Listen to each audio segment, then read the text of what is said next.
కి గుర్తుందా? అవును అవును. పడవలతో ప్రమాదం వచ్చేసి గుద్దేస్తుంటే దేశద్రోహం కేసు పెట్టి జగన్ అరెస్ట్ చేయడానికి కేంద్ర బృందాలు వస్తున్నాయని రాసింది వీళ్ళే. అదేది చెన్నైలో ఎవడో డ్రగ్స్ పట్టుకుంటే లేకపోతే అక్కడెక్కడో విశాఖ పడవలో షిప్లో దొరికితే జగనే దాన్ని కొంటే విజయసాయి రెడ్డి వెళ్ళి బుక్ చేసుకుని వస్తే సజ్జల రామకృష్ణారెడ్డి వచ్చి ఇంటింటికి అమ్ముతున్నాడని చెప్పింది వీళ్ళే.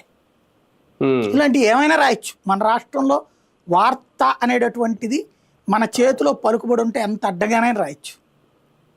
ఇదివరకు వార్త అంటే సమాచారం పూర్తిగా ఉన్నా క్రాస్ చెక్ చేసుకొని 2 రోజుల పాటు ఆపి మరీ వేసేవాళ్ళు.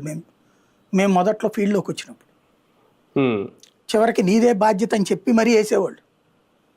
ఇప్పుడు ఏ కారు కోతైనా రాసేయచ్చు వార్త, ఎంత పనికి మాలిందని రాసేయచ్చు వార్త. ఇదివరకు ఒకడి మీద ఒక అభియోగం రాయడం అంటే ఆ రిపోర్టర్ రెస్పాన్సిబిలిటీ. పిసికి పాడేసేవాళ్ళు ఫీల్డ్లో మమ్మల్ని. మొత్తం ఆధారాలన్నీ పట్టుకొచ్చినా సరే ఖచ్చితంగా మళ్ళీ వాళ్ళ వివరణ కూడా తీసుకుందని వేసేవాళ్ళం కదా. వాళ్ళ మీద ఆరోపణ చేస్తూ వాళ్ళ వివరణ తీసుకునేవాళ్ళం.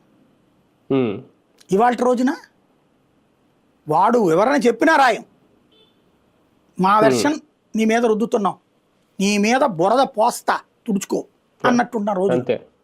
అమరావతి మీద ఏమి రాయాలంటే అది రాశారు. విషం జిమ్మినోళ్ళు